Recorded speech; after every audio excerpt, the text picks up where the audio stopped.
thing that was interesting, I'm a theater guy, an arts person, and so I'm inclined to sell, to fundraise based on what the arts do for a community, quality of life, education. That didn't resonate in Worcester. Nobody cared. What everybody cared about was downtown. We're going to bring 200,000 people to the downtown and help turn the downtown around. That was the message that resonated, and that was the dream that got everyone on board. So you took an economic approach to the local businesses to raise money. Very much so.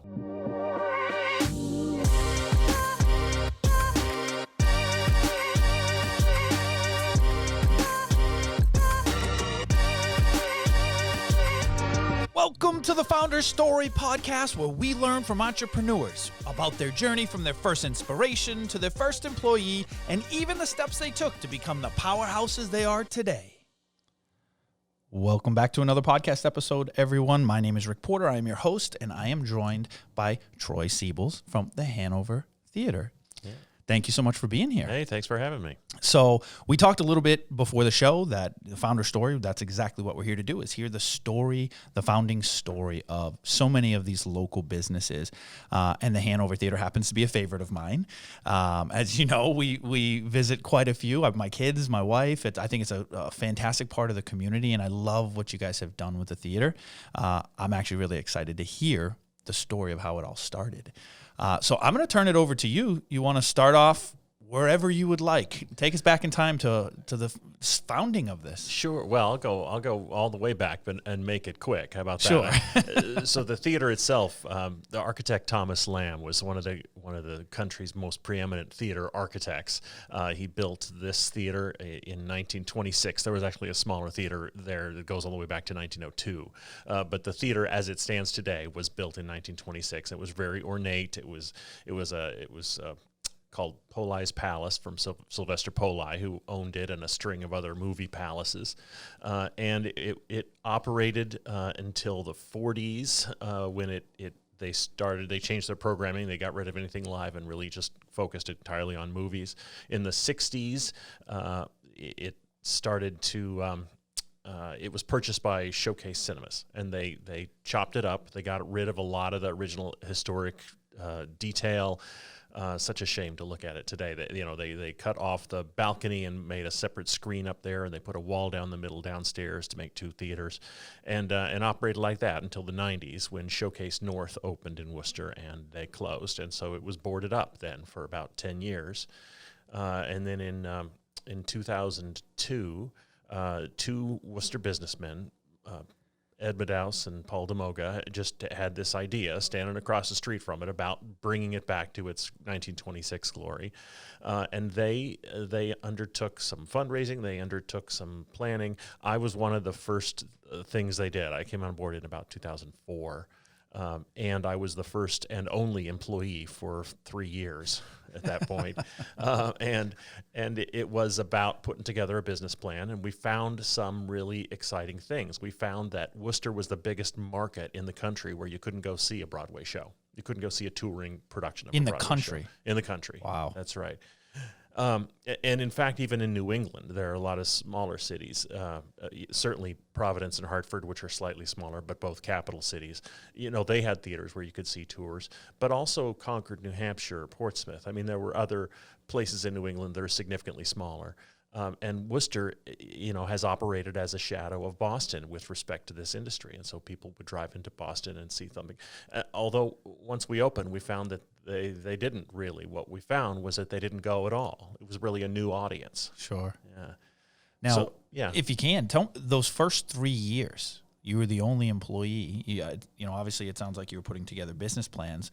What did your day look like every single day for those first 3 years?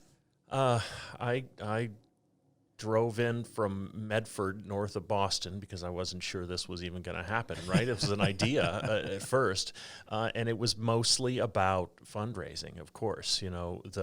The cost of the project, they thought it would be a $15 million rehab, and it turned out to be a $32 million rehab of the theater. And I think that just the further we got into it, the more it became clear it was a bigger project than anybody thought it was going to be.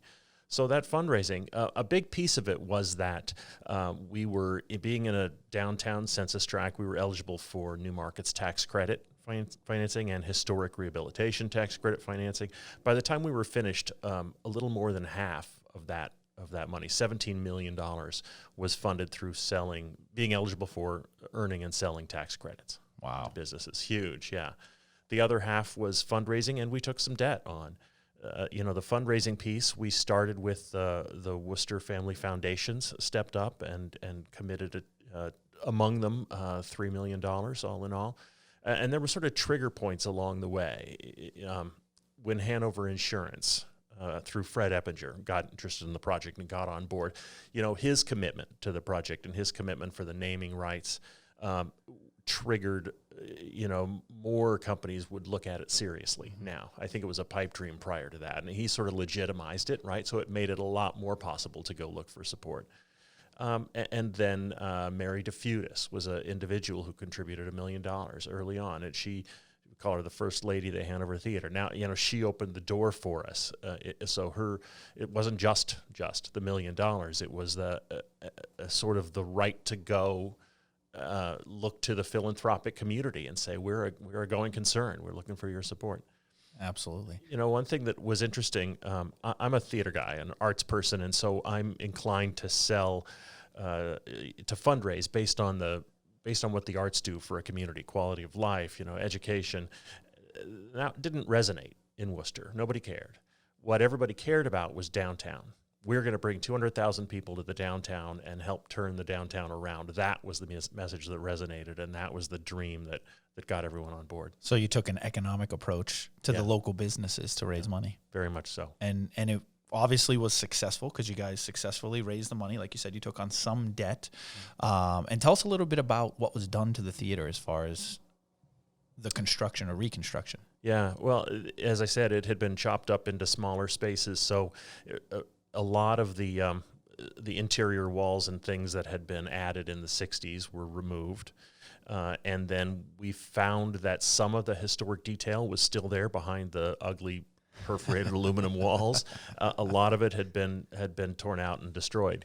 We opened up the orchestra pit, where the orchestra sits in front of the stage, and they had taken a lot of the historic detail and thrown it all in the pit and slabbed it over in the 60s when they did the construction. So we found that a mess. It was really, it was a mess. We did a full restoration, a full restoration. There are always things that you would do if you had more money, but for our, we were not able to recreate, for instance, the original mural that was painted above the proscenium in the theater itself. And there were some sculpted swans on the boxes.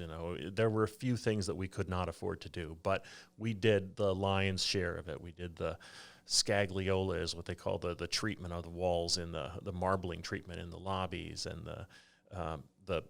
the dome, the great dome in the theater, is all dimensional plaster work. That's all old world Italian plasterers do this work by hand. It's all by hand.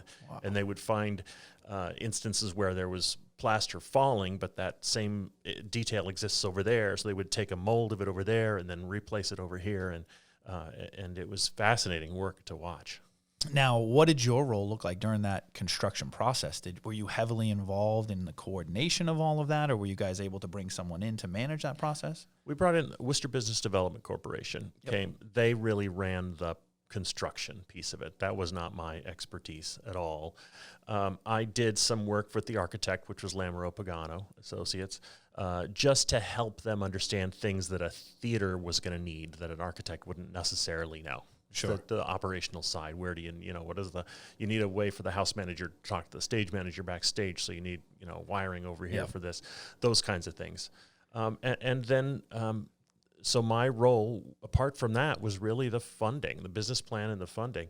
I went to Indianapolis for a week to learn how to learn about New Markets tax credits. Sure. I'm a theater person. I was not born knowing about tax credits, but you do what you got to do, right? Absolutely. You find a way you learn it and you make it happen. And you guys did an amazing job. It looks absolutely amazing when you go in there. I think it's very, very, very impressive for anyone who's ever visited the Hanover Theatre.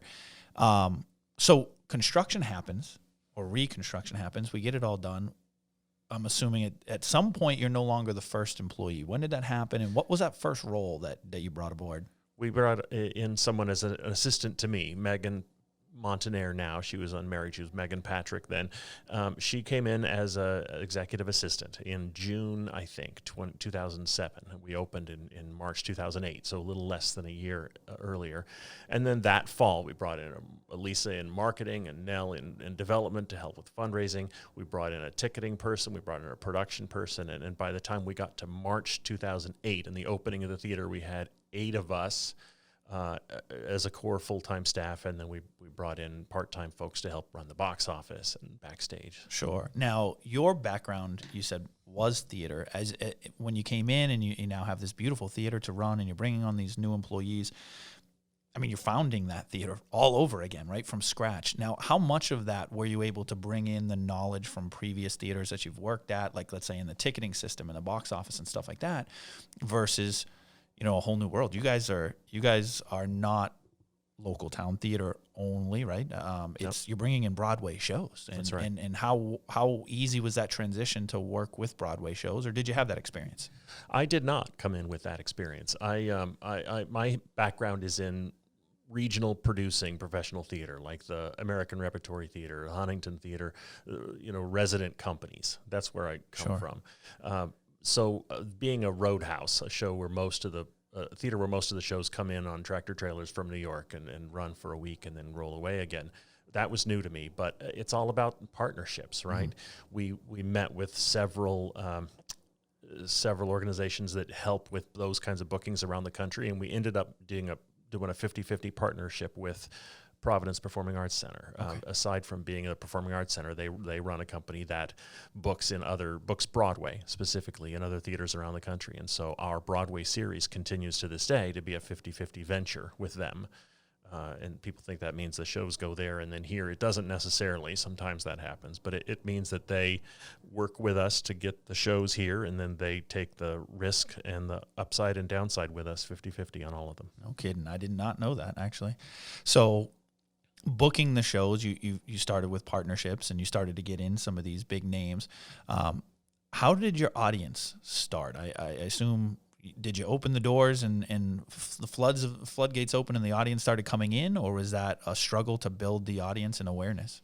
No, you know what? We were really successful, more successful than we knew we were going to be. There was clearly a need. There was clearly a need and an opportunity here. I talked about being the biggest market where you couldn't go see a touring Broadway show, but the concerts, the comedy, the family shows, there was an audience for almost everything we did. We had some misses, but for the most part, we were really fortunate.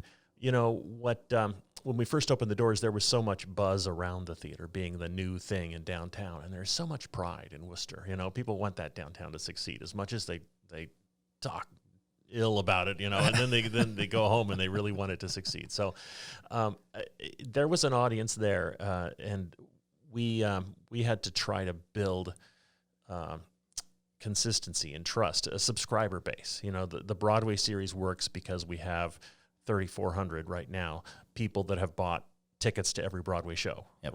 That's what really drives it. That's what makes it work. Now, before I move on, I got to ask, do you know what the most successful show or series that you ever brought in there was? Yes. There are several, depending on how you measure it, number of people, number of dollars. Jersey Boys was a big one for us. Les Mis, the Les Mis tour was once.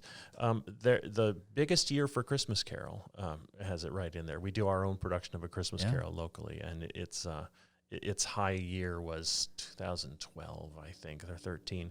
And so it's right in the running there. Yep, and that one you bring in local dance studios to participate, and it's a big community event as well. That's right. We do a Nutcracker with the dance studios, and we do A Christmas Carol, and it's actors from Boston, from New York. We house a lot of the cast here. We rehearse it for 3 weeks, and we run it, and it is on a scale with any of the Broadway tours. Yeah. We're very proud of it. I love it. And now you guys, you do a lot more than obviously just the shows, specifically the Conservatory. That's something that's fairly recent. How long's the conservatory been around? 4.5 years. Sure. So we had offered youth programs back from our opening in 2008. Even that first year, we did a summer youth program, which brings together, I think it was 40 kids, and they worked together for 3 weeks and put together a musical, right? And so Megan Patrick, who was our executive assistant at the very beginning, transitioned through a whole bunch of roles, but they always included education. That was her passion. And now we've finally grown to the point several years ago where she concentrates fully on education now. And she really has been the driving force in building that. That summer program was so popular, it got to the point where the registration for it would fill up during the February break within 60 seconds. Wow.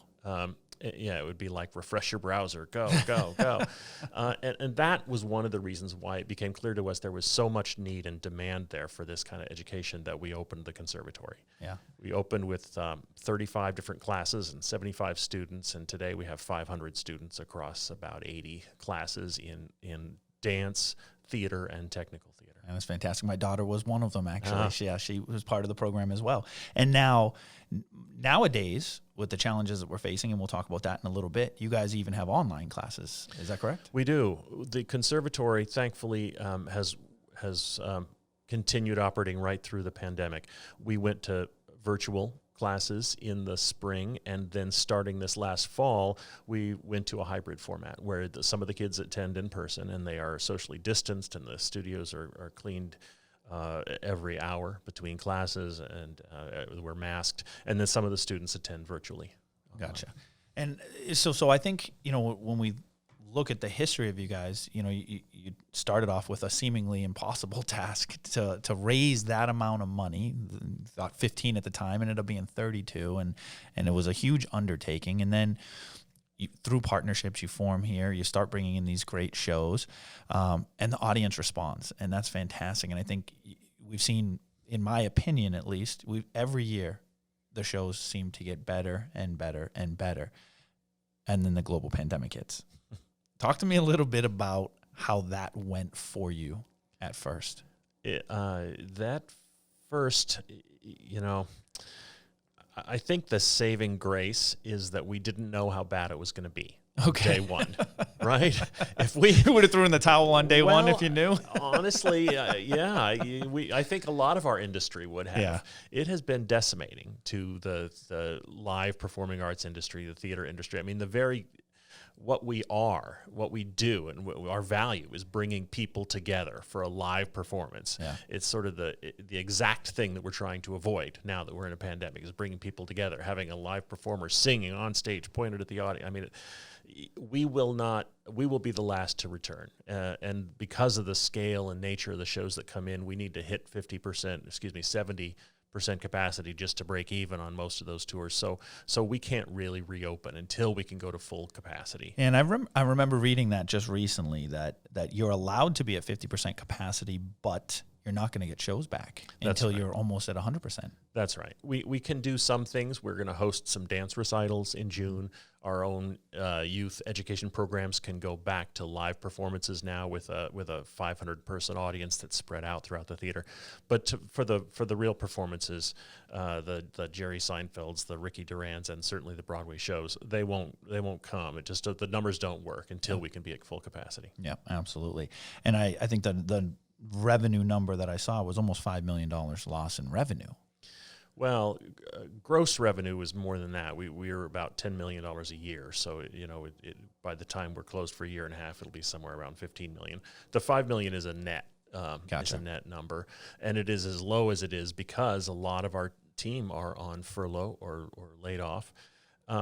We, over the course of the spring, last year, did some early fundraising. We didn't know how bad it would be. We thought we might be closed for a month, 2 months, 4 months.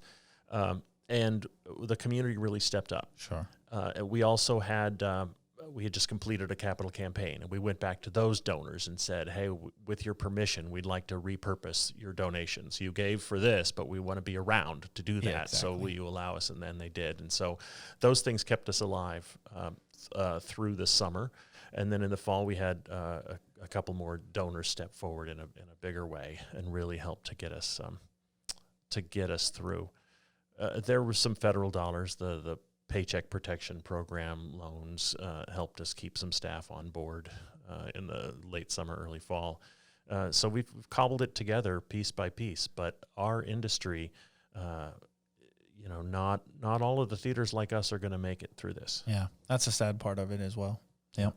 So as we look to the future, you guys were also in the midst of some pretty big plans with the outdoor seating area and the outdoor theater. Tell us a little bit about that, because I believe it's still coming. It is. When, we're not probably sure at this point. Well, it's actually started to move ahead again. So the city made a commitment to build a new outdoor pedestrian plaza on our doorstep.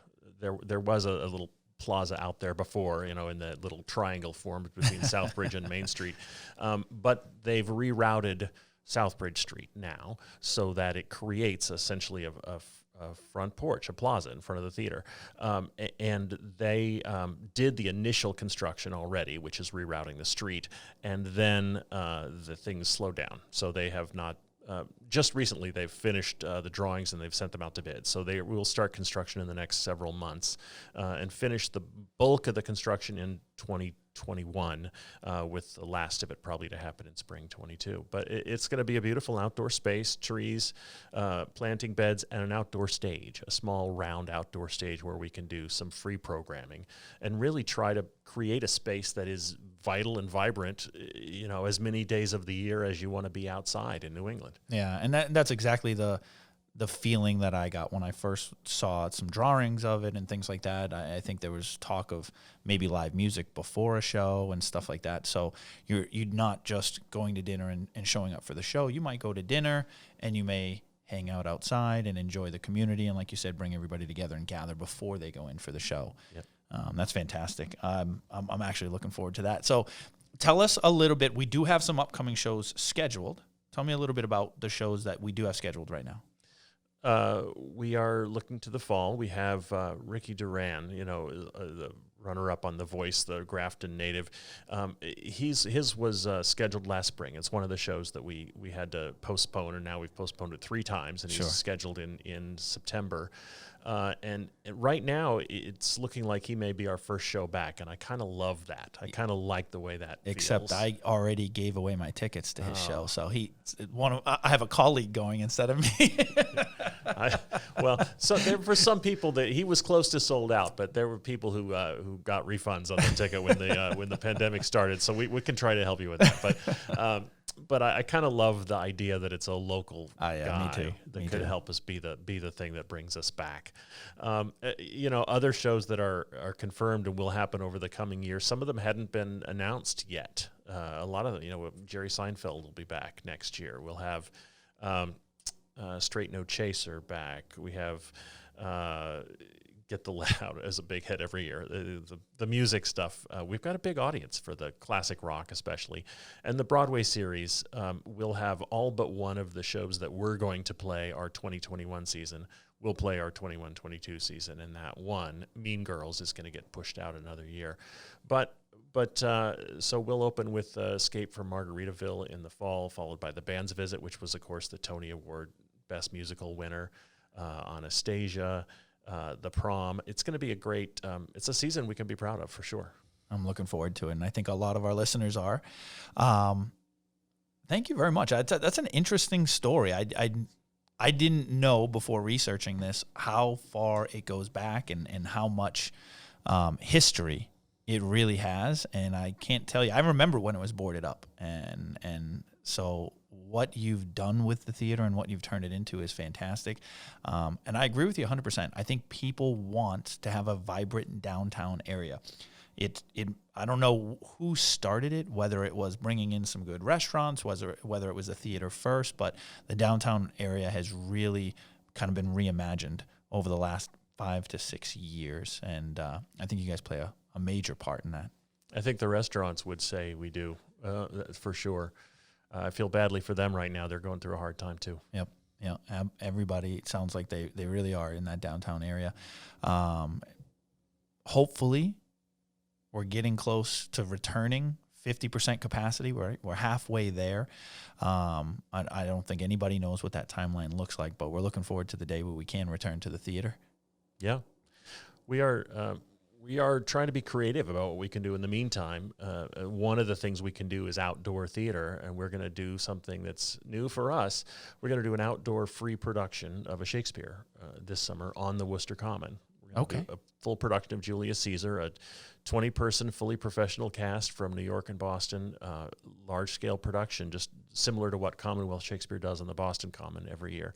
So it'll be a challenge and something new for us, but I'm really excited about it, honestly. Yeah. At this point, it'd just be exciting to get back to some normalcy and to bring some of the arts back into our community. Yeah. Troy, thank you so much for sharing your founder story today. Yeah, thanks. It's a pleasure to be here. Absolutely. Love you. Thank you for listening to the Founder Story Podcast. Be sure to rate, review, and subscribe to the show. And don't forget to check out some of the other great stories.